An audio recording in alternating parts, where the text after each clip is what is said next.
예, 성경 말씀 봉독하겠습니다. 히브리서 10장 36절부터 11장 2절까지의 말씀을 다 같이 합독하도록 하겠습니다. 예, 다 찾으신 줄 알고 같이 합독합니다. 너희에게 인내가 필요하면 너희가 하나님의 뜻을 행한 후에 약속을 받기 위함이라. 잠깐 후면 오실 이가 오시리니 지체하지 아니하시리라. 오직 나의 의인은 믿음으로 말미암아 살리라. 또한 뒤로 물러가면 내 마음이 저를 기뻐하지 아니하리라 하셨느니라. 우리는 뒤로 물러가 침륜에 빠질 자가 아니요 오직 영혼을 구원하며 이르는 믿음을 가진 자들이. 믿음은 바라는 것들의 실상이요 보지 못하는 것들의 증거니 선진들이 이로써 증거를 얻었느니라. 아멘. 예, 영혼을 구원하며 이르는 믿음을 가진 자라고 하는 제목을 통해서 오늘도 은혜 받기를 원합니다. 예, 지난번 시간에 두 부류의 사람이 있다고 그랬죠. 한 부류는 이 땅의 삶이 전부인 줄 알고 살아가는 사람이 있는 반면에 한 부류의 사람은 영혼의 구원을 위해 사는 사람이 있다고 말씀하셨습니다.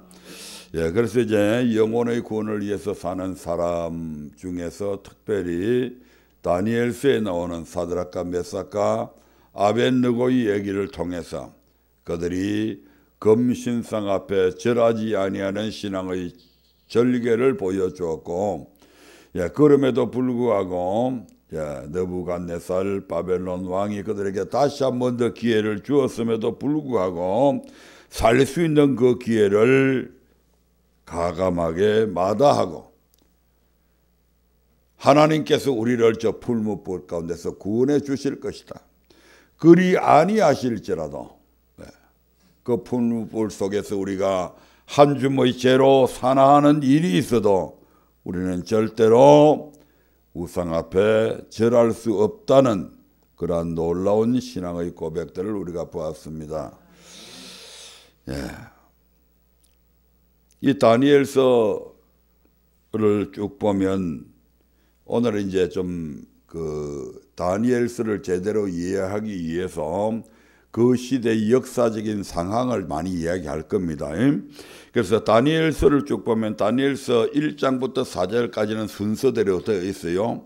근데 다니엘서를 보면 5장부터 12장까지는 막 순서가 막 뒤엉켜 있습니다. 시대적으로 딱딱 순서가 되어 있는 것이 아니고 엉켜 있습니다. 그래서 연대 순으로 나열을 한다면 다니엘서를 읽을 때 1장부터 4장까지는 그대로 읽고 그 다음부터는 다니엘서 7장을 읽어야 됩니다. 왜냐하면 다니엘서 7장이 벨사살이 그러니까 느부갓네살 왕이 죽고 나서 그 다음에 왕으로 즉위한 자가 벨사살이잖아요. 그 아들인 이 벨사살 원년에 대한 기록이 다니엘서 7장에 기록이 되어져 있습니다. 그리고 다니엘서 8장을 봐야 됩니다. 그것이 바로 벨사살 3년에 일어났던 일입니다. 그리고 이제 다니엘서 5장은 벨사살 말년에 일어난 사건입니다. 오늘 우리가 보려고 하는 다니엘서 5장도 바로 벨사살 말년에 일어났던 사건입니다. 그 다음에 벨사살 말년 다음에 다니엘서 5장 다음에 다니엘서 6장을 읽어야 됩니다. 왜냐하면 메대 사람 다리오가 메대 파사의 초대 왕이 되기 때문입니다. 그 다음에 다니엘서 9장, 거기에도 물론 메대 사람 다리오의 원년입니다. 그래서 9장을 읽어야 되고 그 다음에 다니엘서 11장부터 12장까지 여기도 메대 사람 다리오의 원년입니다. 예, 다리오는 이 연합국의 메대 파사 연합국의 왕이 되었지만 그 기간은 불과 2년밖에 안 됩니다. 예.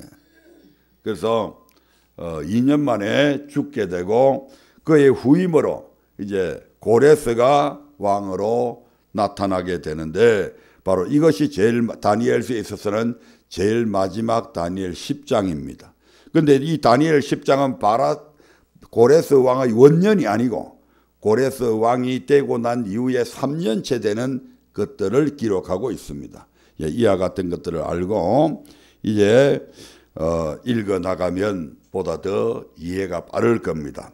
그 다음에 우리가 성경을 보면 막 이 다니엘서도 봐도 그렇고 막 이 다리오와 고레스 막 이런 사람들이 왕들이 계속 나타나지고 있는데 도대체 이 다리오와 고레스의 관계는 어떤 관계인가 하는 것을 우리가 다니엘서를 이해하기 위해서는 좀 알아둬야 될 필요가 있습니다.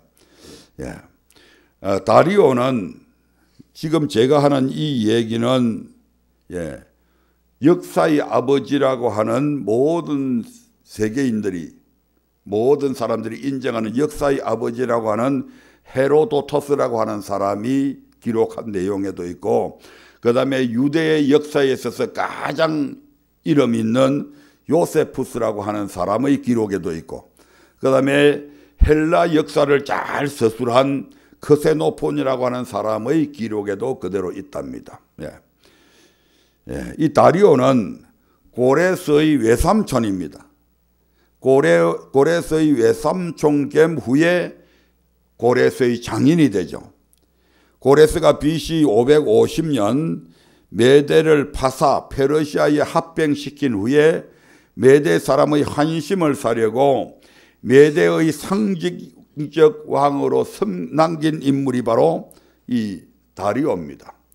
고레스는 그 이후에 메대 페르시아 연합군을 이끌고 바벨론을 점령하게 되고 그것이 BC 539년 10월 29일 날짜가 정확하게 나와 있습니다. 그러니까 이 고레스가 메대를 자기 나라 바사와 연합시킨 후에 11년 뒤에 바벨론을 멸망시키게 되는 것이죠. 그리고 이제 그렇게 멸망시키고 나서 자기가 왕으로 즉위하지 아니하고 자기의 외삼촌 다리아를 통일 페르시아의 초대 왕으로 앞장 세우고 그의 딸, 즉 외사촌 여동생과 결혼을 하게 됩니다. 그래서 장인이 되는 것이죠. 그래서 다니엘서 5장 30절부터 31절에 보면 마치 다리오가 이 바벨론을 점령한 것으로 성경에 기록이 되어져 있는 것입니다. 한번 읽어볼까요? 다니엘서 5장 30절부터 31절입니다. 같이 읽어봅니다. 그날 밤에 갈대아 왕 벨사살이 죽임을 당하였고 메대 사람 다리오가 나라를 얻었는데 때에 다리오는 62세였더라 이세였더라. 다시 말씀드리면 이 바벨론을 다리오가 점령한 것으로 기록이 되어져 있는 것이죠. 성경에서 나오는 다리오 원년이 바로 이때인 BC 539년이고 2년 후에 이 다리오 왕이 죽게 되자 비로소 고레스가 통일 페르시아 왕으로 즉위하여 즉 BC 537년에 즉위하게 되니까 고레스 원년이 바로 BC 537년이 되는 것입니다. 이때에 고레스가 왕으로 즉위하자마자 제일 첫 번째로 한 일이 뭡니까? 바로 에스라스에 나오는 이스라엘 백성을 너희 이스라엘 백성들은 전부 다 예루살렘으로 올라가서 예루살렘 성전을 건축하라는 칙령을 선포하게 되는 것이죠. 그래서 이제 감격적인 포로 귀환 명령이 내려집니다. 페르시아는 지금의 이란이죠. 그래서 이란 사람들은 지금도 고레스를 실질적인 페르시아 건국의 아버지로 부릅니다. 우리가 드라마 같은 데를 보면 고레스라고 하는 이름이 안 나와요. 그런데 그게 왜 그러냐면 영어로 이 고레스는 사이러스로 나옵니다. 사이러스 대제. 이런 식으로 여러분들이 이제 그 페르시아와 그 그리스 간의 전쟁이라든지 이런 역사들을 보면 사이러스 대제라고 하는 이런 이름으로 나오고 또 다른 이름으로는 키루스라고도 이렇게 나옵니다. 그리고 히브리어로는 고레스고 우리나라 말로는 고레스죠. 히브리 말과 우리나라 말이 가장 비슷한 것 같아요. 그리고 이제 다니엘서 6장에는 사자굴 사건이 나오죠. 그리고 다니엘서 9장은 모두 다리오 원년의 일이 됩니다. 예, 다리오스 이제 우리가 나중에 성경을 쭉 보면 다니엘서 9장 2절부터 3절에 보면 이제 그 다니엘이 바벨론이 멸망을 하고 난 이후에 통일 페르시아 왕국에서도 이 다니엘의 능력을 인정받아서 다리오가 그때도 총독을 하거든요. 총리를 하거든요. 뛰어난 사람이죠. 4대 왕에 걸쳐서 총리를 합니다. 총리를. 이제 다리오 왕 원년에 이 다니엘이 이제 왕 다음이니까 그 페르시아 제국의 서고에 가서 서책을 발견하게 되는데 그 서책의 내용에 보니까 바로 70년이 되면 이스라엘 백성이 해방이 된다고 하는 사실이 거기에 기록되어져 있는 것을 발견하게 되는 것이죠. 다니엘서 9장 2절부터 3절의 말씀을 한번 볼까요? 다니엘서 9장 2절부터 3절입니다. 같이 읽겠습니다. 곧 그 통치 원년에 나 다니엘이 서책으로 말미암아 여호와의 말씀이 선지자 예레미야에게 임하여 고하신 그 연수를 깨달았나니 곧 예루살렘의 항무함이 70년 만에 마치리라 하신 것이니라. 내가 금식하며 벼옷을 입고 죄를 무릅쓰고 주 하나님께 기도하며 강구하기를 결심하고 이 책을 읽고 이제 기한이 다 됐구나 이제 이런 것을 깨닫고 이제 그때부터 기도하기 시작하는 것이죠. 서책이라고 하는 것은 여러분 책을 보면 막 이 두꺼운 책들은 여러 가지로 분류를 해놨잖아요. 우리 성경도 보면 이 두꺼운 책이니까 창세기, 출애굽기 이런 식으로 딱딱 분류를 해놨잖아요. 그런 식으로 그 책이 있으면 그 책을 이제 분류를 예를 들면 예언서면 예언서, 또 이스라엘의 예언서면 이스라엘의 예언서 이런 식으로 딱딱 그 분류를 해놓은 그걸 가지고 서책이라고 그럽니다. 그래서 이제 이 다니엘이 그 서책을 발견하고 이제 읽으면서 바로 자기들이 이제 포로 기한이 끝났다고 거의 끝나간다고 하는 사실을 알게 되죠.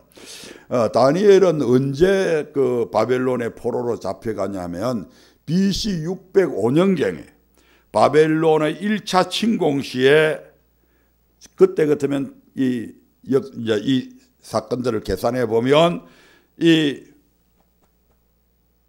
다니엘은 불과 12세에서 15세 정도의 소년으로서 잡혀간 겁니다.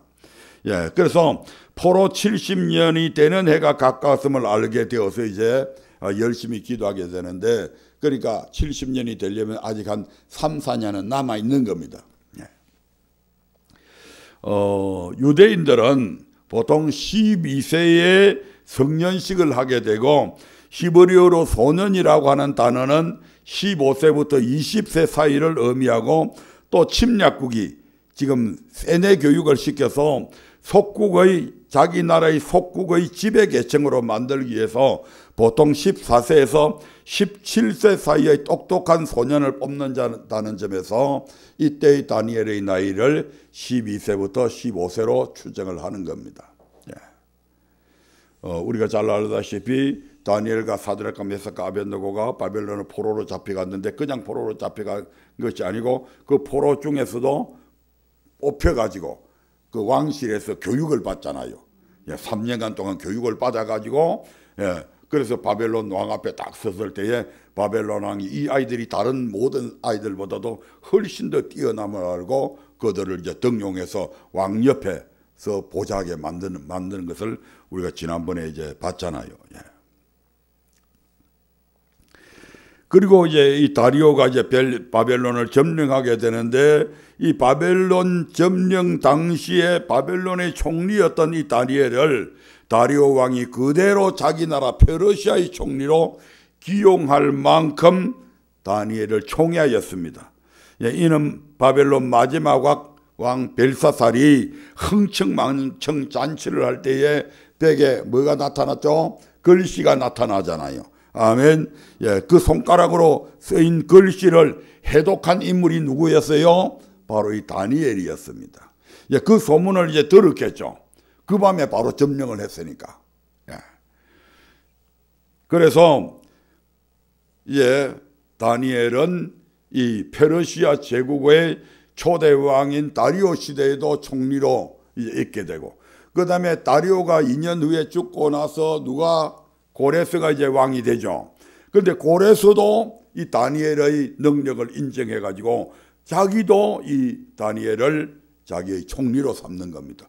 그러니까 무려 4대 왕에게 발탁이 되어져서 이제 이 총리를 역임한 사람이 바로 이 다니엘입니다. 그래서 고레스 역시 저기에서 사자울 사건으로 유명한 하나님의 사람 다니엘을 그대로 총리로 기용했고, 그 해에 총리로 기용한 그 해에 포로 귀환령을 내리는데 다니엘은 이때에 약 85세 정도였습니다. 고레스 왕은 왜 포로 귀환 조서를 내리고 성전을 건축하게 했을까? 무엇에 근거해서 그렇게 했을까? 많은 사람들이 우리는 성경적으로 보면 그냥 하나님이 고레스의 마음을 감동을 시켜서 그렇게 했다, 그것밖에 안 나와 있잖아요. 그런데 이 역사가들이 지금 어떻게 평하고 있느냐 하면, 여기에는 70년이 차고 있음을 알고 다니엘이 그것을 알고 어떻게 했어요? 간절히 하나님 앞에 기도했죠. 그 다니엘이 이제 기도하면서 이제 70년 만에 자기들이 귀환한다는 사건도 알고 있었지만 이미 이사야서를 알고 있었을 것이다. 150년 전에 이사야가 기록한 그 내용들을 알고 있었을 것이다. 그래서 이사야 45장을 가지고 자기가 최고의 총리니까 왕에게 이사야서 45장에 나와 있는 그 예언서를 그대로 보여줬을 것이라고 역사가들은 말하고 있습니다. 왜 그러냐면 바로 그 이사야서 45장에 보면 150년 뒤에 고레스라고 하는 왕이 나타날 것을, 고레스라고 하는 이름까지 정확하게 나와 있고 여호와 하나님께서 그 고레스를 지명하여 불렀다고 그렇게 기록이 되어졌는 겁니다. 이걸 보니까 고레스가 기겁을 했을 거잖아요. 150년 전에 어떻게 그가 내 이름을 이렇게 정확하게 알고 지금의 이 나라의 모든 정세를 어떻게 이렇게 정확하게 꿰뚫고 있을까? 그래서 그 하나님 앞에 무릎을 꿇었다는 것이죠.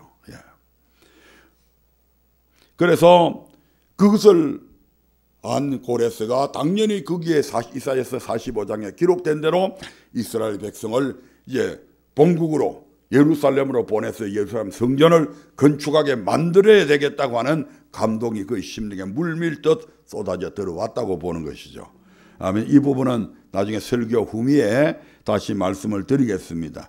다시 다리오와 고레스 간의 관계를 다시 정리하면, 메대 이 나라가 북쪽에 메대 나라가 있고 남쪽에 페르시아, 지금의 이란이 있는 겁니다.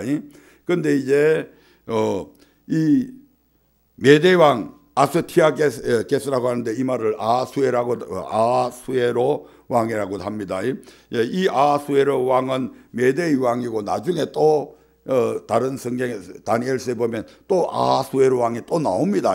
에스더스나 우리가 그런 데 보면. 근데 그 아하수에로가 아니고 이 메대왕 아스티아게스 아하수에로는 자기의 딸을 페르시아 왕인 캄비세스 1세에게 시집을 보내게 됩니다. 거기서 출생한 사람이 누구냐? 바로 고레스입니다. 아멘.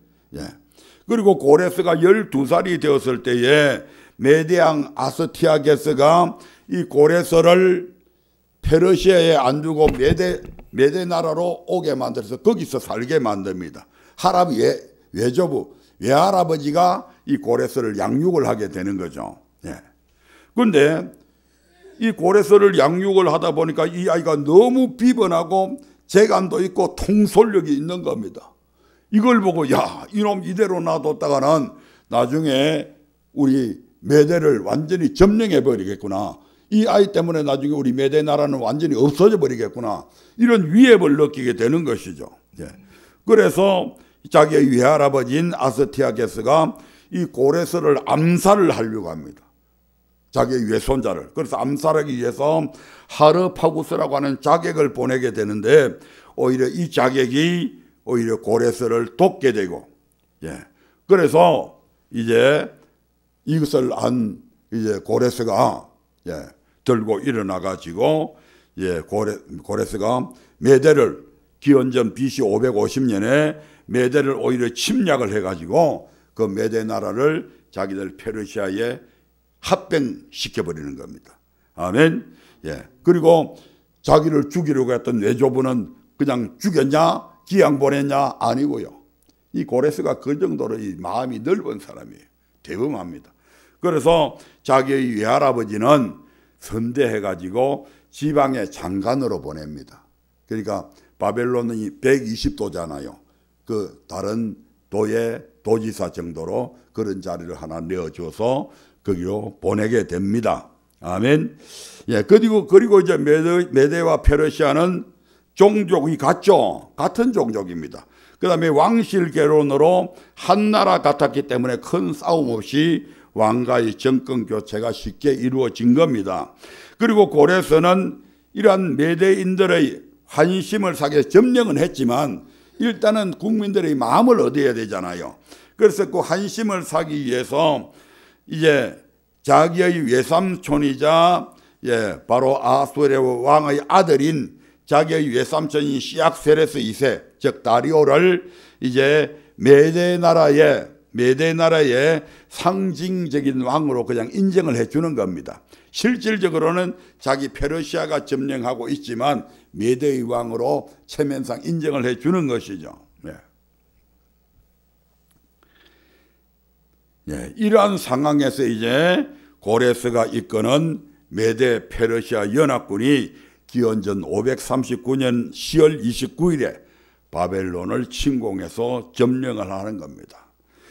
바벨론 정복 후에 메대왕 다리오를 이제는 메대의 왕이 아닌 메대와 페르시아의 통일된 그 제국의 초대 왕으로 오히려 자기가 안 하고 다리오 자기의 외삼촌을 세우고 그리고 그의 딸 자기 외삼촌의 딸이니까 외사촌이죠. 카산다네와 결혼을 하게 됩니다. 이때 고레스의 나이가 40세 안팎이었다고 합니다. 메대인에 대한 유화 정책으로 62세의 장인인 다리오를 맹목상 왕으로 앉히고 그 2년 뒤에 자기의 장인인 외숙보인 다리오가 죽고 비로소 고레스가 BC 537년에 통일 페르시아 제국의 왕이 되는 겁니다. 자, 이제 이러한 역사적 사건의 바탕 위에서 이제 다시 다니엘서를 찾아보려고 합니다. 다니엘서 7장은 벨사살 원년에 일어난 일을 기록한 것인데 다니엘이 이상을 봤는데 네 짐승의 이상을 본 사건이 거기에 기록이 되어져 있습니다. 그것이 바로 바벨론, 메데파사, 그리스, 로마에 가는 사건까지 쫙 그대로 예언을 하죠. 우리 하나님께서. 그리고 다니엘서 6장은 벨사살 3년에 일어난 일을 기록합니다. 바로 순양과 순염소의 이상을 본 것이죠. 바로 이 페르시아와 그 다음에 그리스라고 하는 나라가 나타나 가지고 그리스가 이 헬라 제국이 이 페르시아 제국을 점령하게 되는 것을 보여줍니다. 그 다음에 이제 다니엘서 5장 바로 벨사살 말년이죠. BC 539년 10월 29일 바벨론의 운명의 날이고 바벨론의 비운의 날이 바로 다니엘서 5장에 기록이 되어져 있는 것입니다. 다니엘서 5장 1절부터 다니엘서 5장 1절부터 4절의 말씀을 한번 보겠습니다.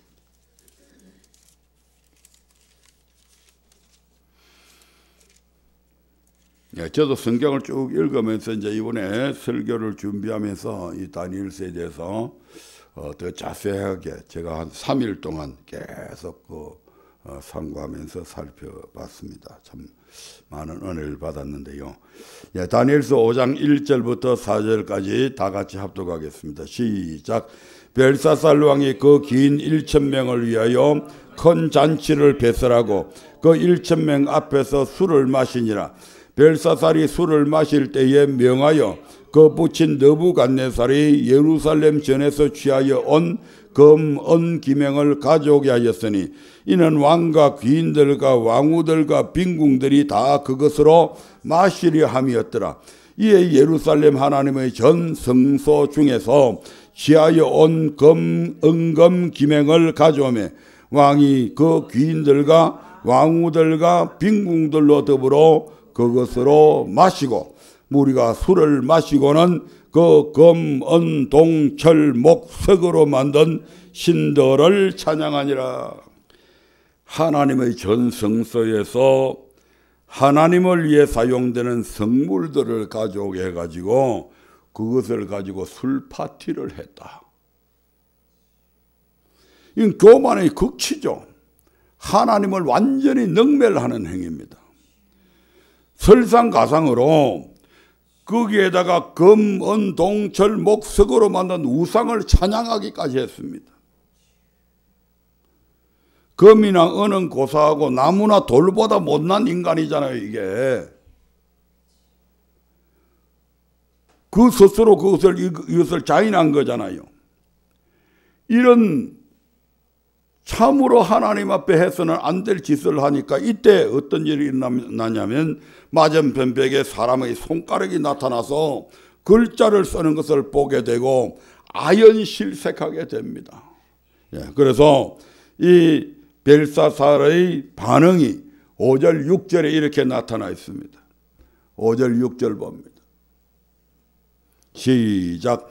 그때에 사람의 손가락이 나타나서 왕궁 촛대 맞은편 분백에 글자를 쓰는데 왕이 그 글자 쓰는 손가락을 본지라.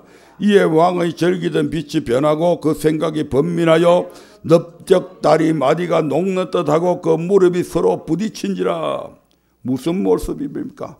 참으로 인간의 나약한 모습을 이 모습 속에서 우리가 보잖아요. 비록 그가 재앙이라 할지라도 이 순간 그의 얼굴빛이 두려움으로 변하고 괴로움이 역력한 현상들, 즉 넓적 다리 마디가 녹는 듯하고 무릎이 서로 달달달 떨리면서 막 부딪히는 소리가 들릴 정도로, 한마디로 이 벨사살이 공포에 질려버린 겁니다. 그렇습니다. 아무리 끝으로 내가 왕임내 하고 허세를 부려도 인간은 보잘것없는 나약한 존재입니다. 그리고 손으로 쓴 글씨의 의미를 알기 위해서 결국 그 자리에 다니엘이 이제 불려나오게 되고 왕의 교만을 꾸짖게 되는 것이죠.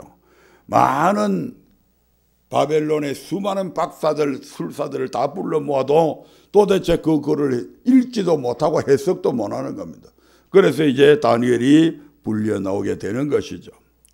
5장 17절부터 24절을 보겠습니다. 다니엘이 나와서 이제 왕의 교만함을 꾸짖게 되는 장면인데 17절부터 27절입니다. 시작.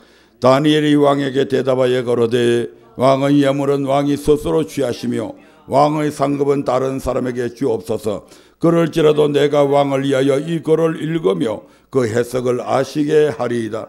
왕이여, 지극히 높으신 하나님이 왕의 붙인 느부갓네살에게 나라와 큰 권세와 영광과 위엄을 주셨고 그에게 큰 권세를 주셨으므로 백성들과 나라들과 각 방언하는 자들이 그의 앞에서 떨며 두려워하였으며 그는 임의로 죽이며 임의로 살리며 임의로 높이며 임의로 낮추었더니 그가 마음이 높아지며 뜻이 강팍하여 교만을 행함으로 그 왕위가 폐한바되며 그 영광을 빼앗기고 인생 중에서 쫓겨나서 그 마음이 돌짐승의 마음과 같았고 또 들나귀와 함께 거하며 또 소처럼 풀을 먹으며 그 몸이 하늘 이슬에 젖었으며 지극히 높으신 하나님이 인간 나라를 다스리시며 자기의 뜻대로 누구든지 그 위에 세우시는 줄을 알기까지 이르게 되었었나이다. 그리고 22절부터 24절 다시 읽겠습니다. 시작. 벨사살 왕이여, 왕은 그의 아들이 되어서 이것을 다 알고도 오히려 마음을 낮추지 아니하고 도리어 스스로 높여서 하늘의 주제를 거역하고 그 전 기명을 왕의 앞으로 가져다가 왕과 귀인들과 왕후들과 빈궁들이 다 그것으로 술을 마시고 왕이 또 보지도 듣지도 알지 못하는 금, 은, 동, 철과 목석으로 만든 신상들을 찬양하고 도리어 왕의 호흡을 주장하시고 왕의 모든 길을 작정하시는 하나님께는 영광을 돌리지 아니하신지라. 이러므로 그의 앞에서 이 손가락이 나와서 이 길을 기록하였나이다. 벨사사 왕을 이 다니엘이 나와서 꾸중하게 되는 장면이죠. 다시 17절부터 21절에 보면 거기에서 다니엘은 무엇을 이야기합니까? 과거 벨사살의 부친 느부갓네살이 교만으로 지극히 높으신 하나님께 징벌을 받아가지고 어떻게 되죠? 왕위의 자리에서 폐한바되고 그 영광을 다 빼앗기고 완전히 짐승 같은 짓을 하니까 인생 중에서 쫓겨나서 그 마음이 덜 짐승의 마음과 같았고 덜 나귀와 함께 거하며 저 밖에 이슬을 맞으면서 소처럼 풀을 뜯어먹던 그 날들이 몇 년요? 7년 동안 그렇게 했잖아요. 이걸 이 느부갓네살의 아들인 벨사살은 똑똑히 보고 알고 있다 이 말입니다. 아멘. 예. 그것을 지금 상기시키죠. 어느 시대고 막론하고 하나님은 교만한 자들을 칩니다. 아멘. 그래서 성경은 교만은 패망의 선봉이라고 그렇게 말하잖아요. 그래서 시편은 이렇게 시작하잖아요. 복 있는 자는 악인의 꾀를 쫓지 않으며 죄인의 길에 서지 않으며 오만한 자의 자리에 앉지 아니고 오직 여호와의 율법을 즐거워하여 그 율법을 주야로 묵상하는 자로다. 느부갓네살은 교만으로 인하여 두 번의 위험한 고비를 넘기게 되는데 이러한 사실은 그 아들인 벨사살이 이미 알고 있는 사실이다 이 말입니다. 그래서 이렇게 꾸짖는 거잖아요. 22절부터 24절을 다시 보겠습니다. 5장 22절부터 24절입니다. 시작.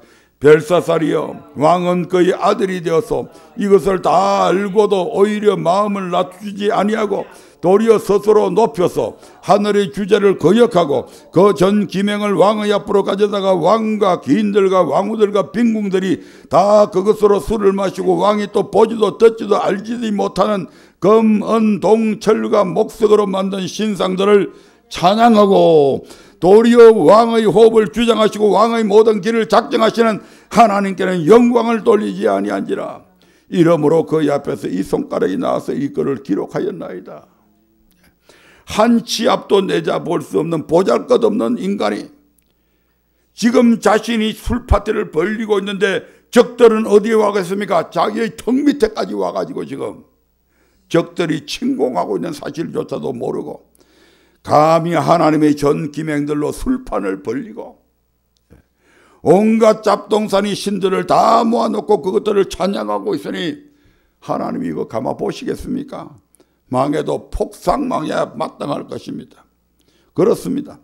이 모든 일을 다 알고 있으면서도 오히려 그 마음이 교만하여져서 누가 바벨론을 그렇게 강성한 나라로 만들어 주었습니까? 누가 느부갓네살에게 그러한 절대적인 권세를 누가 주었습니까? 바로 하나님이시잖아요. 그 아버지의 권세를 힘입어서 자기가 지금 그 다음 왕으로 등극을 해서 지금 이 호화로운 이 바벨론을 지금 이 바벨론의 최고의 왕으로 지금 등극해서 이러한 영광을 누리고 있는 것이 누구 때문입니까? 하나님이잖아요. 그런데 그 하나님은 오히려 찬양하지 아니하고 아무런 자기에게 도움도 주지 아니한 자기 나라를 세우는 일에 전혀 도움되지 아니한 금, 은, 동, 목, 석 이런 것들로 우상을 만들어가지고 그것들이 막 이 바벨론을 부흥시킨 것처럼 찬양하는 이게 미친 거잖아요. 이게 요즘 어느 멍청한 사람과 같죠. 네. 멍청한 사람 누군지 알아요? 이분들이 모르나 보네. 수많은 군인을 희생시키며 대한민국을 지켜준 미국이라고 하는 나라는 배격하고 이 나라를 침략해서 수많은 백성을 살육한 중공에게는 스스로 속국임을 짜짜고 굽실대는 사람이 있잖아요.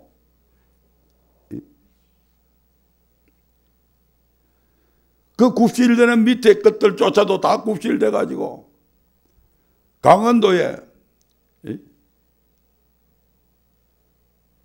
중국 놈들 뭐 집단촌을 만들어 준대요.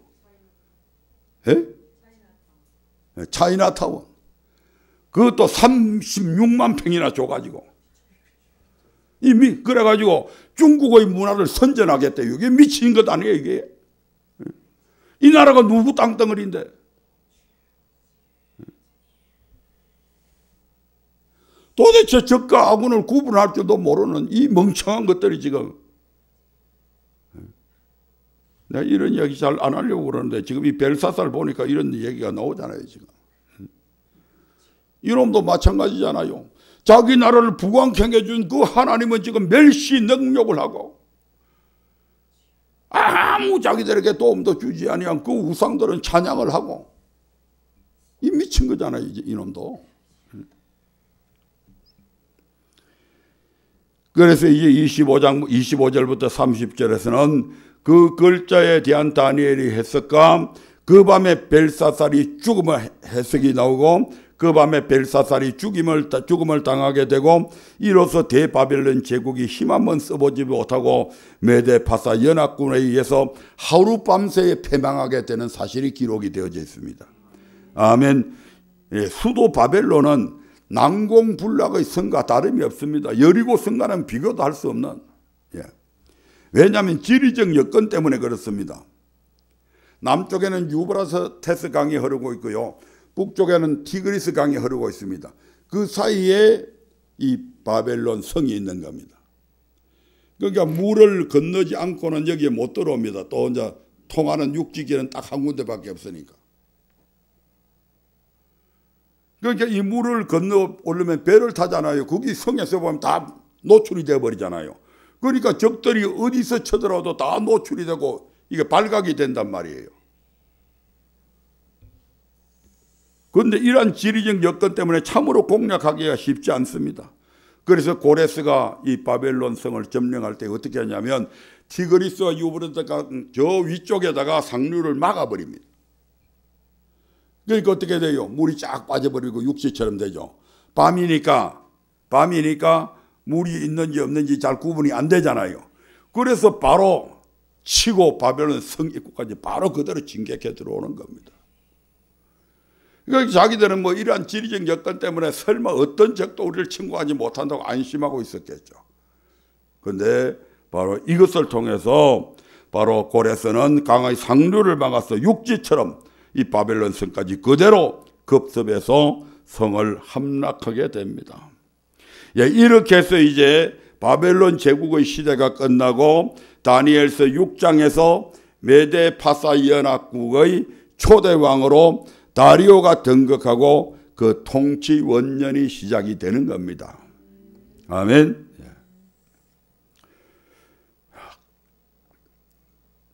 시간이 12시 8분인데.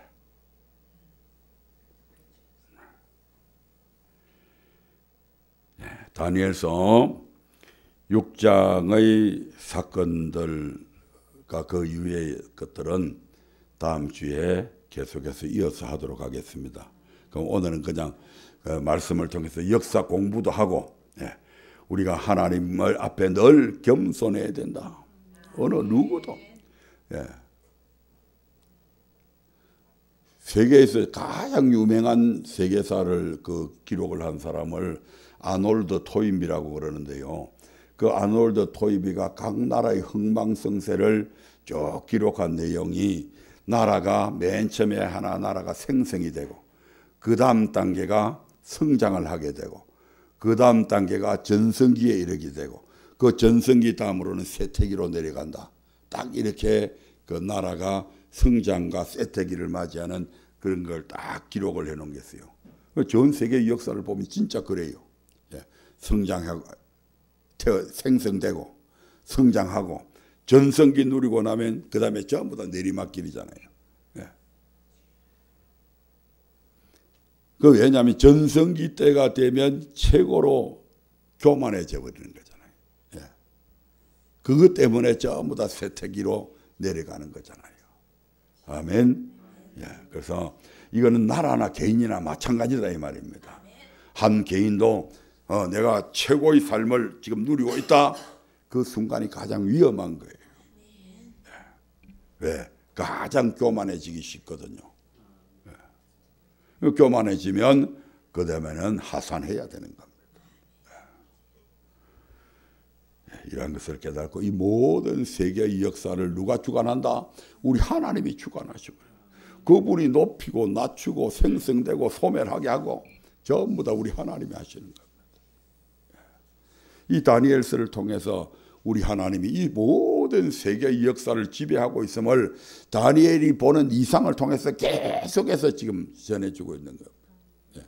에스겔도 환상을 많이 봤지만 이 다니엘도 엄청 이 짧은 12절까지의 기절 속에서 엄청난 이상들을 바라봅니다. 특히 그 마지막 시대에 지금 나라들이 지금 어떤 나라가 세워지고 어떤 나라가 멸망하고 그 나라는 또 어떤 나라에 의해서 멸망당하고 그래서 이 앞전 주에 우리가 말씀드렸다시피 바벨론 왕에게 보여진 그 금신상의 모습들 그게 그대로 지금 온 세계의 역사가 그대로 흘러가고 있는 것을 우리에게 보여주는 거잖아요. 그래서 이러한 크신 하나님이 우리 개개인의 삶도 그렇게 주관하고 그렇게 이끌어 가신다고 하는 것을 기억해서 우리는 하나님을 정말 경외함으로 그 말씀에 순종하여 나아가야 될 것입니다. 그렇게 할 때에 우리의 영혼이 구원함을 얻는 믿음에 이르게 된다 이 말입니다.